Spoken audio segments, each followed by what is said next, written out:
আমাদের প্যানেলে ভিপি হিসেবে ঘোষণা করছি ইসলামী ছাত্র আন্দোলন বাংলাদেশ ঢাকা বিশ্ববিদ্যালয় শাখার সাবেক সভাপতি ইয়াসিন আরাফাত ভাইকে। জিএস হিসেবে ঘোষণা করছি ইসলামী ছাত্র আন্দোলন বাংলাদেশ ঢাকা বিশ্ববিদ্যালয় শাখার সাবেক সাধারণ সম্পাদক ইসলামী ছাত্র আন্দোলনের কেন্দ্রীয় assistant secretary general Khairul Ahsan মারজানকে। অ্যাসিস্ট্যান্ট এজিএস হিসেবে ঘোষণা করছি ইসলামী ছাত্র আন্দোলন বাংলাদেশ ঢাকা বিশ্ববিদ্যালয় শাখার সাধারণ সম্পাদক সাইদ মোহাম্মদ আলাউদ্দিনকে। এছাড়াও আমাদের পূর্ণাঙ্গ যে প্যানেল, এই প্যানেলে যারা সম্ভাব্য অংশগ্রহণ করবেন তাদের নাম ঘোষণা করছি।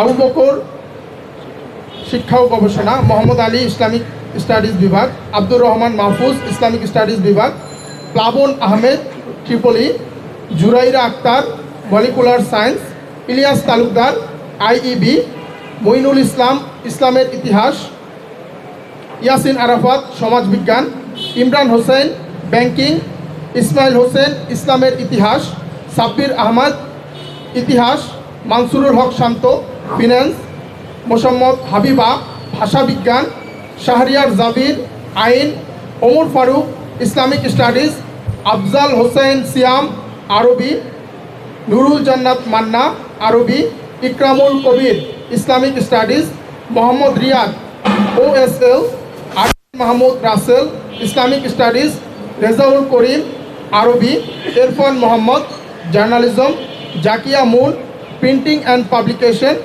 Abdur Rahim Islamic studies, Abdur Rahman Mahfuz Islamic studies.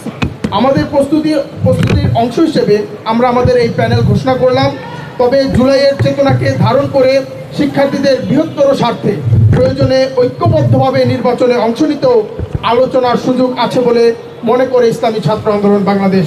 আজকের এই সংবাদ সম্মেলনে উপস্থিত থাকার জন্য সবাইকে আন্তরিক ধন্যবাদ ও কৃতজ্ঞতা জানাচ্ছি।